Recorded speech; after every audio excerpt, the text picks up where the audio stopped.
Hello students, welcome back to my YouTube channel purpose of education.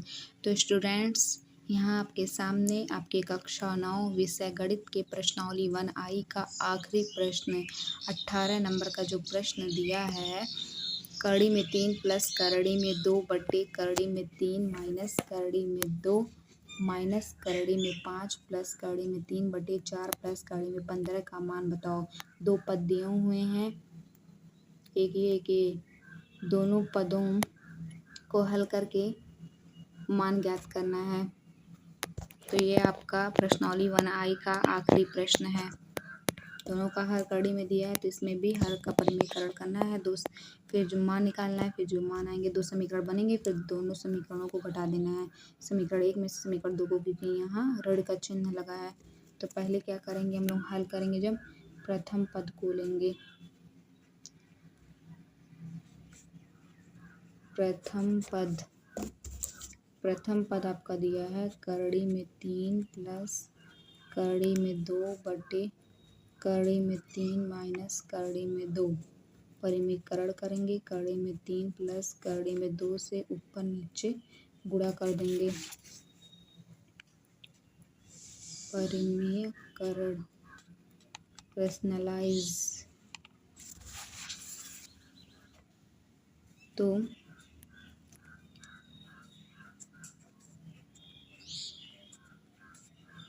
कड़ी में 3 plus कड़ी में 2 का कड़ी में 3 प्लस कड़ी में 2 से गुणा करेंगे। जब आधार समान होते हैं तो घातों को जोड़ लिया जाता है। यहाँ कुछ नहीं है, मतलब एक घात है, यहाँ पे भी एक घात, तो एक 2 हो जाएगा। और यहाँ पे आपका ए माने बी माने, तो ये भी ए बी, तो क्वेश्चन में माइनस बी क्वेश्चन में प्लस बी का सूत्र लग गया। तो ए स्क्वायर माइनस बी स्क्वायर कड़ी में 3 का स्क्वायर माइनस कड़ी में 2 का स्क्वायर हो जाएगा ये आपका। और ये आपका कड़ी में 3 प्लस कड़ी में 2 का होल स्क्वायर का सूत्र लग जाएगा।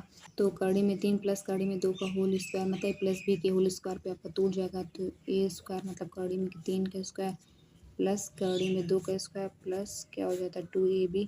ये आपका कड़ी में 3 है, बी आपका कड़ी में 2 है। और नीचे आपका दिया था कड़ी में 3 का स्क्वायर माइनस कड़ी में 2 का स्क्वायर।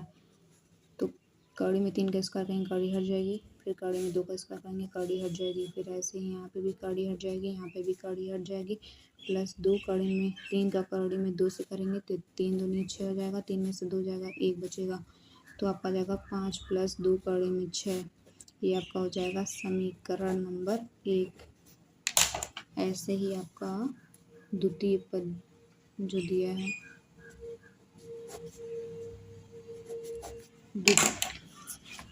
का जो प्रश्न नंबर 18 दिया उसका द्वितीय पद दिया है करड़ी में 5 प्लस करड़ी में 3 बटे 4 प्लस करड़ी में 15।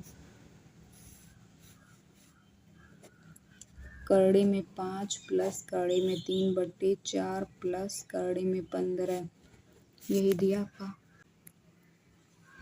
तो इसका क्या करेंगे, परिमीकरण कर देंगे।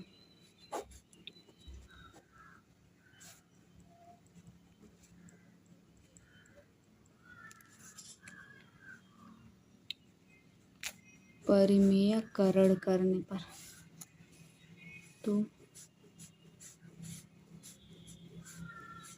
कड़ी में 5 का गुणा एक बार 4 से, फिर कड़ी में 5 का गुणा एक बार कड़ी में 15 से, फिर कड़ी में 3 का गुणा 4 से, फिर कड़ी में 3 का गुणा कड़ी में 15 से। यहाँ कोई सूत्र नहीं बन रहा है ना, चारों अलग संख्याएं हैं, ये। तो कड़ी में 5 गुणा जब 4 से करेंगे तो 4 कड़ी में 5 आ जाएगा, दोनों के पहले धन है तो यहाँ धन का चिन्ह लगेगा।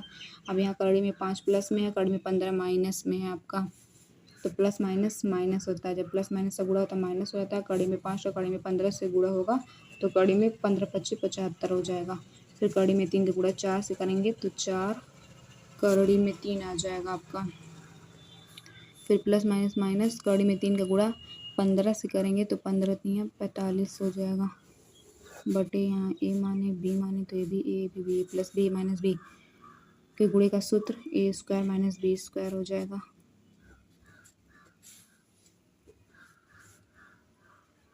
4 कड़ी में 5 माइनस कड़ी में 75 मतलब 75 का वर्गमूल। तो यहाँ पे आप तो यहाँ पे आप क्या कर सकते हैं, रफ कार्य कर सकते हैं। करड़ी में 75 यानी आपका जो 75 दिया उसका वर्गमूल निकाल सकते हैं। तो यहाँ पहले 3 से करेंगे, 2 से तो जाएगा नहीं, तो 3 दूनी 6 और 3 पच्चे 15।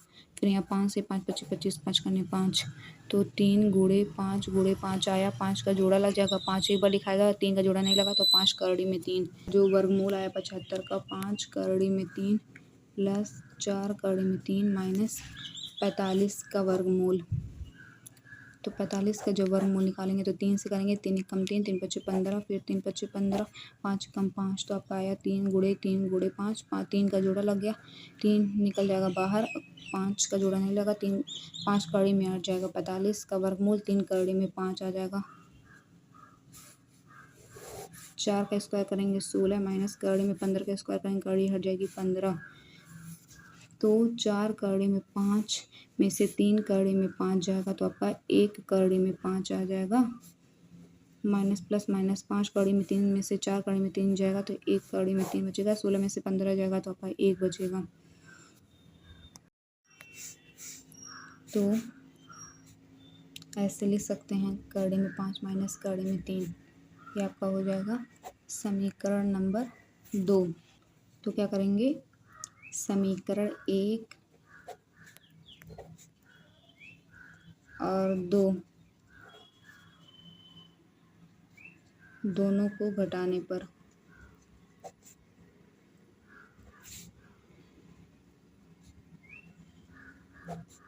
समीकरण 1 और 2 दोनों को घटाने पर चिन्ह, दोनों पदों के बीच में ऋण का चिन्ह लगा, तो पहले पद को हल किए जो माना है समीकरण 1, दूसरे पद को हल किए जो माना है समीकरण 2। तो समीकरण 1 में से 2 को घटाएंगे। समीकरण 1 आपका आया है 5 प्लस 2 करड़ी में 6।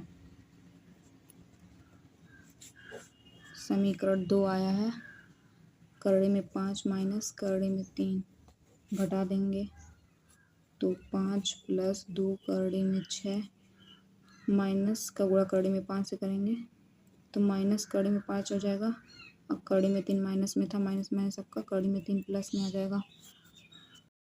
तो क्या करेंगे यहाँ पे, 5 प्लस 2 कड़ी में 6 का मान रखेंगे, यानी जब 6 का वर्गमूल निकालेंगे तो आपका जो मान आएगा 2.449 माइनस कड़ी में 5 का मान निकालेंगे तो आपका जो मान आएगा 2.236 प्लस कड़ी में 3 का मान 1.732 होता है।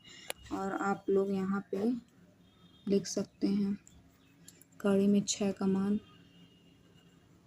ऐसे आप लोग, चूँकि कड़ी में 6 का मान 2.449 होता है और कड़ी में 5 का मान 2.236 होता है, कड़ी में 3 का मान 1.732 यहाँ आप लिख सकते हैं, या आप याद भी कर सकते हैं ताकि आप लिख लें, या आप वर्गमूल निकाल सकते हैं रफ कार्य करके।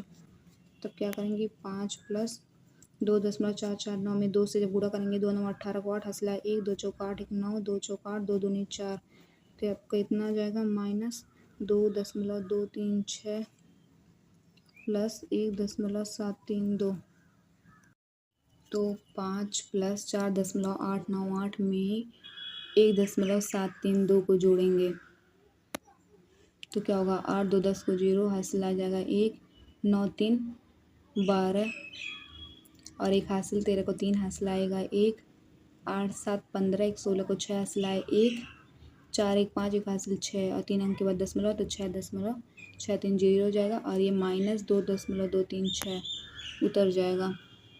पहले जोड़ते हैं फिर घटाते हैं ना, इसलिए पहले 5 प्लस लिख के फिर इन दोनों को जोड़ दिए, फिर इतना मान आया, फिर माइनस इसको उतार लिए। अब 5 में 6.630 को जोड़ेंगे, 5 में 6.630 को जोड़ना था तो 6 के बाद दशमलव लगा के 3 अंक था, तो 5 के बाद भी दशमलव लगा के 3 जीरो बढ़ा देंगे, प्लस आपका जो 6.630 था उसको उतार लेंगे, माइनस आपका जो 2.236 था, यही था। तो 0 0 और यहाँ 0 और 3, तो 3 हो जाएगा और यहाँ 6 हो जाएगा, दशमलव लगा देंगे, 6 5 11 माइनस 2.236 बटे, अब यहाँ घटाएंगे तो 0 में से 6 नहीं जाएगा, उधार मांगेगा, 10 में से 6 जाएगा, 4 बचेगा, यहाँ 2 में से यहाँ 2 बचेगा क्योंकि एक उधार दे दिया था, तो 2 में से 3 नहीं जाएगा, उधार मांगेगा, 12 में से 3 जाएगा तो 9 बचेगा और यहाँ उधार दे दिया था तो ये 5 बचा, 5 में से 2 जाएगा 3 बचेगा। यहाँ दशमलव लगा दिए, 3 अंक का दशमलव था। 11 में से 2 जाएगा 9 बचेगा। तो आपका जो मान आएगा 9.394, यही आपका आंसर हो जाएगा। जो 18वां प्रश्न था उसमें क्या करना था, 2 पद दिए थे, मान क्या करना था। प्रथम पद लिए परिमीकरण किए, जो मान आया उसको समीकरण नंबर 1 मान लीजिए। द्वितीय पद लिए परिमीकरण किए, जो मान आया समीकरण नंबर 2 मान लिए। रफ कार्य में वर्गमूल की जरूरत पड़ी थी, वर्गमूल निकाल लिए। समीकरण 1 और 2 दोनों को घटाने पर, तब समीकरण 1 में से 2 को घटाने पर ऐसे लिखना चाहिए था। समीकरण 1 में से 2, ऐसे समीकरण 1 में से 2 को घटाने पर, तो समीकरण 1 ये है, समीकरण 2 ये है। समीकरण 1 में से 2 को जब घटाए, सरल किए, कड़ी में 6, कड़ी में 5, कड़ी में 3, ये तीनों का मान यहाँ से यहाँ रख दिए। फिर गुणा उड़ा कर लिए डायरेक्ट। आप रफ कार्य में भी गुणा कर सकते हैं, जोड़ घटा सकते हैं। मैं डायरेक्ट गुणा कर दी हूँ। जोड़ा गया, फिर जोड़ के जो आया इसमें से इसको घटा दिया गया। तो आपका जो 18वें प्रश्न का मान आया 9.394, यही आपको ज्ञात करना था। तो आई होप कि आप लोगों को समझ में आ गया हो। आप लोगों को जोड़ घटाना, गुणा भाग, परिमीकरण ये सब आना चाहिए। दशमलव संख्या का भी जोड़ घटाना एक ही तरह होता है, बस थोड़ा दशमलव कहाँ लगाना है इसी में ट्रिक होता है।